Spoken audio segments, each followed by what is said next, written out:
Ya, pemirsa, Roy Suryo CS kita tahu bahwa diperiksa hari ini oleh penyidik Polda Metro Jaya dengan menyandang status tersangka dalam kasus ijazah palsu Joko Widodo. Apakah ini murni penegakan hukum atau ada panggung politik yang dibungkus pasal pidana? Untuk membahas ini sudah bersama kami Profesor Suparji Ahmad, pakar hukum pidana, dan juga Bang Yakub Hasibuan, pengacara Jokowi. Assalamualaikum, selamat sore Prof. Suparji, Bang Yakub. Selamat sore, Mas. Ya. Sore, Mas. Baik, izin saya ke Prof. Suparji terlebih dahulu ya Bang Yakub ya. Prof, kita lihat dinamikanya dan sekarang Roy Suryo CS sedang menjalani pemeriksaan Prof. Tapi mungkin ada pertanyaan, apakah ini prosesnya sudah benar murni penegakan hukum atau ada hal lain yang dibungkus pasal pidana dari pandangan Prof? Ya, saya kira polisi kan sudah bersemboyan presisi ya. Maka tentunya proses hukum ini ya dilakukan dengan murni hukum ya. Kalau kemudian ada aura-aura politik ya memang tidak bisa dipungkiri, kan memang hukum tidak sepenuhnya berada dalam ruang hampa. Ada faktor politik, faktor ekonomi, faktor sosial dan lain sebagainya. Namun dalam kasus ini saya kira sangat berisiko kalau kemudian mengedepankan unsur politik ya. Karena transparansi, akuntabilitas, fairness dan sebagainya harus dijunjung tinggi. Dan pada faktanya adalah bahwa sudah melalui proses penyelidikan dan proses penyidikan yang cukup panjang ya, yang kemudian akhirnya ditetapkan menjadi tersangka. Kemudian kalau adanya asumsi bahwa ini adalah faktor politik ya, mungkin saja, tetapi kemudian saya kira tidak mendominasi gitu loh, atau tidak akan menjadi satu faktor utama. Kalaupun toh ada kepentingan politik, kalau tidak ada fakta, tidak ada alat bukti, tidak ada barang bukti, maka tidak akan bisa seseorang menjadi tersangka. Maka menurut saya bahwa masing-masing pihak punya argumentasi, punya forum untuk melakukan adu alat bukti, dan kita apresiasi Mas Roy mohon Bu Pipa hari ini datang ke Polda Metro Jaya ya, sebagai satu forum untuk melakukan pembelaan gitu. Karena penetapan tersangka kan bukan harga mati. Bahwa tersangka bisa saja kemudian dibatalkan karena tidak cukup alat bukti, atau batal demi hukum, atau kemudian bukan peristiwa pidana. Ini bukan sesuatu yang harga mati. Maka kita apresiasi kedatangannya dan gunakan untuk adu alat bukti. Apakah 310, 311, 160, 27, 28, 32 atau 35 itu memenuhi unsur atau tidak. Saya kira itu yang perlu dilakukan gitu. Oke, baik, saya ke Bang Yakub. Bang Yakub, kalau ada asumsi bahwa ini bukan murni penegakan hukum karena tadi disebutkan ada sesuatu yang dibalut pidana, Anda dari pihak Jokowi menilainya seperti apa Bang Yakub? Iya, kalau kami tentunya melihat ini memang suatu proses yang sangat organik, penegakan hukum yang menurut kami sangat objektif, dan prosesnya sudah berjalan cukup lama.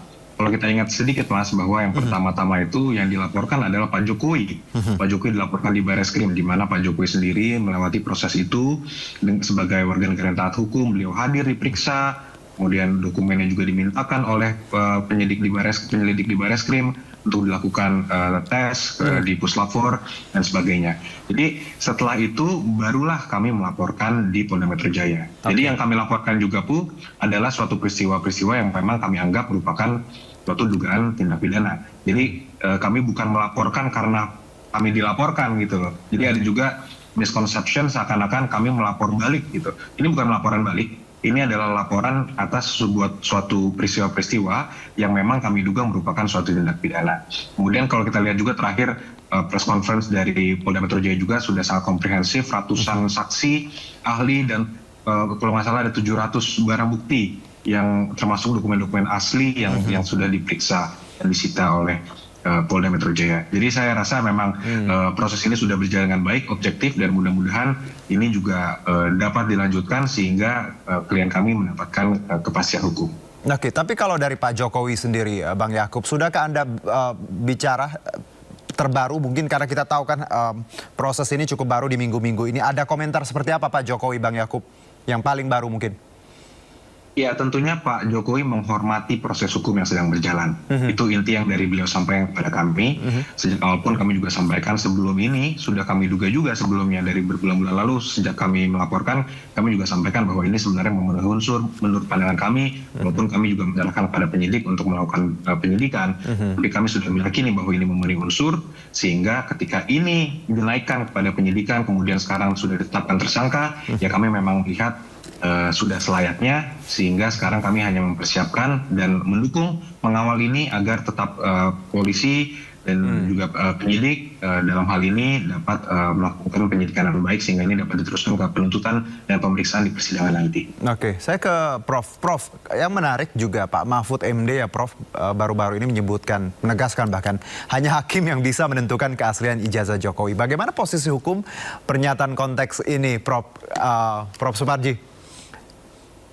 Ya tentunya kita hormatilah pendapat hukum ya, apalagi dengan seorang Mahfud ya.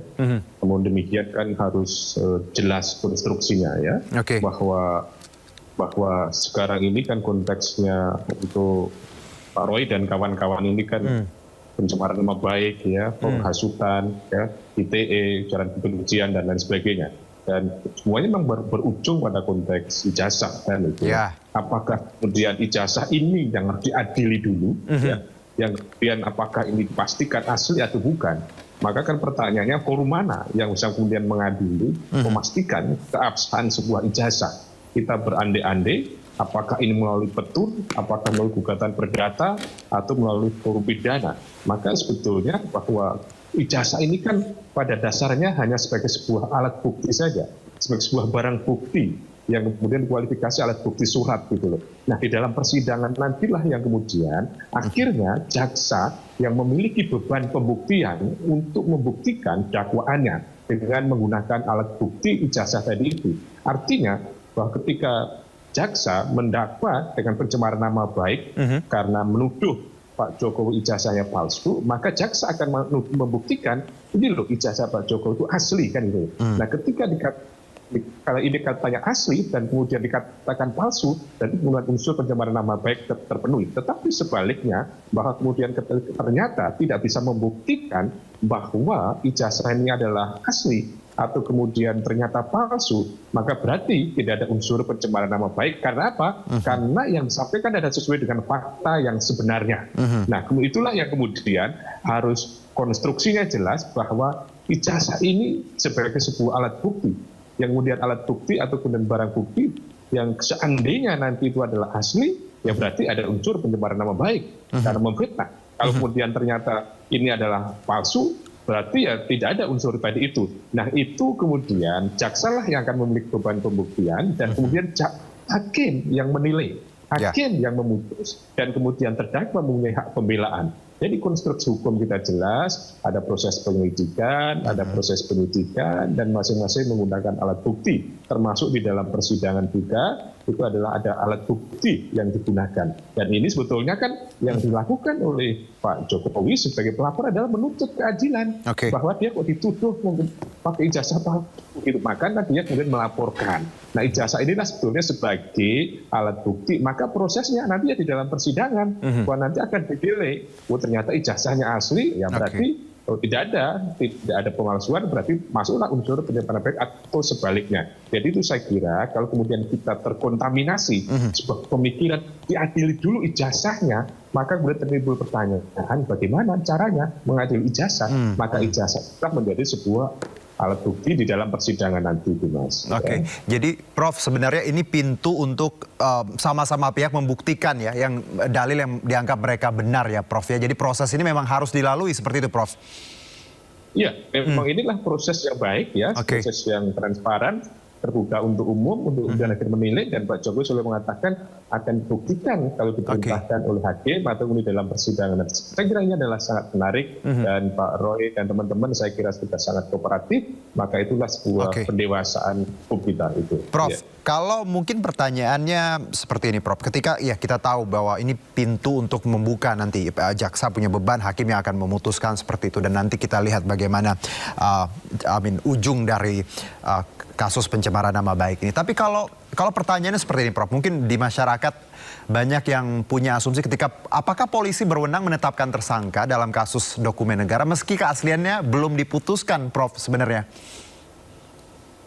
Ya, yang tersangka itu orang gitu loh ya. Oke. Bahwa tersangka itu adalah orang yang diduga kuat berdasarkan alat bukti yang cukup karena keadaan atau karena perbuatannya melakukan tindak pidana. Nah, menetapkan tersangka tidak boleh sewenang-wenang, harus menggunakan alat bukti yang berunsur kuantitatif dan kualitatif, yaitu apakah saksi, apakah surat, apakah petunjuk atau kemudian ahli, dan termasuk keterangan calon tersangka. Maka dalam hal ini bahwa polisi memiliki kewenangan untuk melakukan penyidikan dalam rangka menemukan alat bukti, mencari terang benderang perkara, dan menentukan siapa tersangkanya. Bahwa penetapan tersangka tadi adalah berdasarkan alat bukti. Yang tidak boleh dilakukan oleh polisi adalah menetapkan tersangka tanpa alat bukti. Dan sampai saat ini dengan praduga tidak bersalah, polisi punya keyakinan, punya pandangan bahwa ada unsur tadi itu berdasarkan alat bukti yang telah diuji lapor dan lain sebagainya.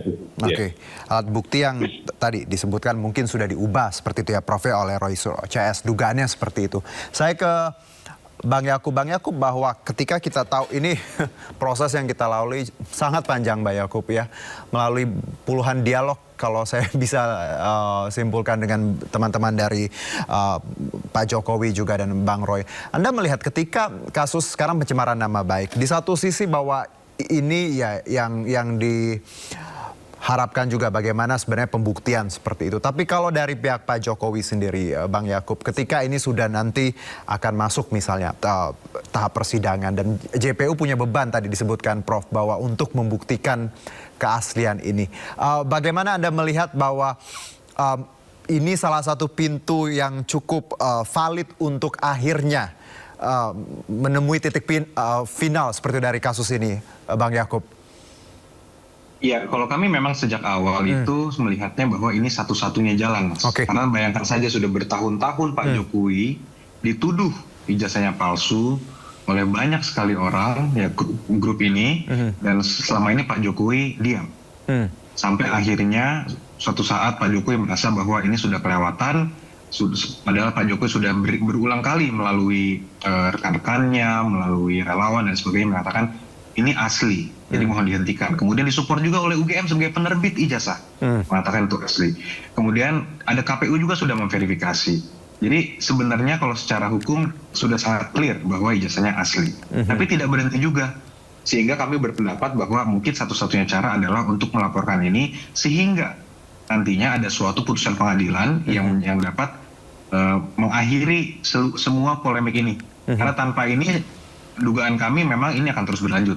Karena sekarang pun sudah mulai geser-geser juga, bukan hanya ke Pak Jokowi, sudah mulai kelihatan kan mungkin dari semua mas di media sudah mulai melihat sekarang sudah mengarah ke keluarga Pak Jokowi, ke Mas Wapres dan sebagainya. Jadi kami juga melihat ini juga adalah bukan murni hukum lagi mengetahui kebenaran mengenai jasa Pak Jokowi. Ini ada upaya-upaya juga beberapa pihak untuk memang mendiskreditkan Pak Jokowi dan keluarganya. Bang Yakub, kalau dugaan ya salah satu penetapan tersangka Bang Roy ini kan karena tadi diduga ya oleh pihak kepolisian bahwa ada data yang dirubah oleh pihak Roy Suryo CS. Tanggapan Anda, Bang, tadi karena Bang Roy juga bilang bahwa beliau juga dapatnya karena re-upload dari kader partai PSI seperti itu. Ya, itu kan katanya, Mas. Oke. Tapi ya balik lagi lah. Mungkin saya tidak mau terlalu teknis karena sedang penyidikan, tapi kembali lagi Mas, kalau kita balik ke pasal-pasal yang kita laporkan, itu ada pencemaran nama baik, 310, 311, ada ITE juga, 27A, ada pasal 32 dan 35. Nah di pasal tersebut, itu bukan hanya mengedit Mas. Itu ada setiap orang dengan cara apapun mengubah, menambah, mengurangi, melakukan transmisi, merusak, menghilangkan, memindahkan, menyembunyikan suatu informasi elektronik. Jadi sebenarnya ini luas sekali. Jadi nanti mungkin dari pihak penyidik yang dapat bisa menjelaskan lebih lanjut dan pihak penuntut umum di persidangan. Tapi kami meyakini semua sudah memasuki unsur karena jelas sekali di beberapa bukti-bukti yang kami masukkan juga di situ mereka memotong-motong foto Pak Jokowi, kemudian mengatakan bahwa wah ini tidak sesuai aslinya karena ini seperti ini sehingga ini palsu. Banyaklah. Mungkin kalau nanti kita buka di sini jadi nggak seru persidangannya. Cuman kami meyakini itu semua sudah memenuhi unsur dan kami juga tidak sabar bahwa ini masuk ke persidangan sehingga Pak Jokowi dapat mendapatkan kepastian hukum. Baik, karena tadi memang ini persidangan satu-satunya jalan untuk kita membuktikan ya, Bang Yakub ya, whether pihak mana yang benar seperti itu. Nah, kalau saya ke Prof, bahwa ketika sebuah dokumen di-upload ya, Prof, lalu ada pihak-pihak yang ya terlibat juga di dalamnya, apakah Anda melihat indikasi ada satu proses yang dilalui oleh Roy Suryo CS yang memang cukup krusial dan menyentuh hal-hal yang memang terkait dengan dugaan pencemaran. Kalau data dan poin atau ijazah yang didapat ini kan dari pihak ketiga misalnya Prof, dari baik itu dari KPU ataupun pihak-pihak lain. Apakah Roy Suryo berhak menyandang tersangka karena meng-upload dan membuka ini ke publik, Prof? Dari sudut pandang hukum, Prof? Ya, pertama bahwa penetapan tersangka ini setidaknya ada 7 pasal kalau tidak salah gitu loh ya. Jadi tidak bisa dilihat satu pencemaran saja. Oke. Bahkan ada mungkin kalau Pak Roy tidak pada penghasutannya ya, tapi ada 3 sebagainya tidak perlu saya sebutkan lagi. Jadi intinya adalah bahwa tidak fokus pada sekedar hanya memanipulasi atau kemudian mengedit gitu loh. Ada dugaan-dugaan tindak pidana yang lain yang kemudian itu dijadikan penetapan tersangka. Jadi bahwa dalam konteks apakah kemudian Pak Roy patut menyandang tersangka karena dianggap mengedit, memanipulasi, mengirim data yang tidak benar, nah itulah nanti pada proses pembuktian yang dilakukan oleh penyidik gitu loh. Kalau penyidik udah punya alat bukti tentang itu, maka bisa ditetapkan menjadi tersangka. Tapi sebaliknya, bahwa seorang Roy juga bisa melakukan klarifikasi, gitu loh, ya. Gitu. Tapi Prof, kalau bicara ini, hak intelektual mungkin, Bang Roy berkali-kali menyebutkan sebagai rakyat, sebagai publik seperti itu, berhak untuk meneliti keaslian ijazah presiden. Klaim ini bisa jadi pembelaan nggak sih, Prof, ketika dibawa? Ya boleh, bahwa dalam konteks 310 pun bisa seandainya untuk membela kepentingan umum ya, untuk membela diri pun juga tidak termasuk kategori pencemaran nama baik kan gitu. Bahwa termasuk juga dalam konteks yang sebuah penelitian itu pun juga tidak jadi masalah. Tetapi yang jadi persoalan kan ada unsur-unsur yang lain yang kemudian itu menyebabkan terpenuhnya unsur menjadi tersangka tadi itu. Jadi ini saya kira adalah sesuatu yang perlu didalami lebih lanjut dalam konteks penyidikan, Mas. Ya, gitu. Oke, Bang Yakub, terakhir Bang Yakub, bahwa kita tahu sekarang prosesnya sedang berlangsung. Anda juga pasti berkomunikasi dengan Pak Jokowi terkait update apapun yang baru. Ketika kita melihat bahwa kegaduhan ini kan memang ya harus segera diakhiri karena kita banyak sekali masalah publik yang harus kita selesaikan. Kalaupun nanti di persidangan, Bang Yakub, ya apakah akan ada option bahwa kita bisa tadi berdiskusi, mediasi, karena kan ini ya somehow it's very important, tapi di satu sisi juga bukan sesuatu yang urgensi. Anda melihat seperti apa masa depan ini, Bang Yakub, dari kasus ini? Ya, tentunya kalau untuk kami menanggapi mungkin terlalu dini, Mas. Tapi ya tentunya kami akan melaporkan ke Pak Jokowi dan mungkin kita tahu sendiri Pak Jokowi tentunya pasti memiliki pertimbangan-pertimbangan sendiri. Tapi kami melihat bahwa ini adalah satu-satunya untuk sementara ini jalan, karena kami sudah berulang kali ingatkan ke mereka tidak berhenti juga. Jadi ini satu-satunya jalan untuk mendapatkan kepastian hukum dan keadilan untuk Pak Jokowi. Karena kalau tidak stop, polemik ini akan terus mungkin 5 tahun, 10 tahun lagi tidak akan diakhiri. Dan Pak Jokowi masih banyak orang-orang di luar sana, bukan hanya warga negara Indonesia, tapi karena ini sudah cross border juga tentunya karena ada di media sosial dan sebagainya, sehingga bayangkan aja kalau banyak orang di luar sana yang masih akan terus menganggap karena ada orang-orang yang menuduh tanpa dasar bahwa ijazah Pak Jokowi palsu. Jadi kami tetap melihat bahwa putusan pengadilan ini adalah satu-satunya jalan sementara ini, Mas. Oke, Prof, terakhir Prof, singkat saja Prof, apa yang bisa kita publik pelajari atau ambil dari kasus ini? Oke, nampaknya Prof Suparji Zoom-nya sudah terputus, tapi terima kasih, kita sudah dapat beberapa poin. Bang Yakub juga terima kasih banyak atas waktunya. Kita hormati semua proses hukum ya. Insya Allah nanti kalau kita punya kesempatan lagi kita ngobrol lagi Bang Yakub ya, update-update terbaru. Terima kasih banyak Bang Yakub, sehat-sehat.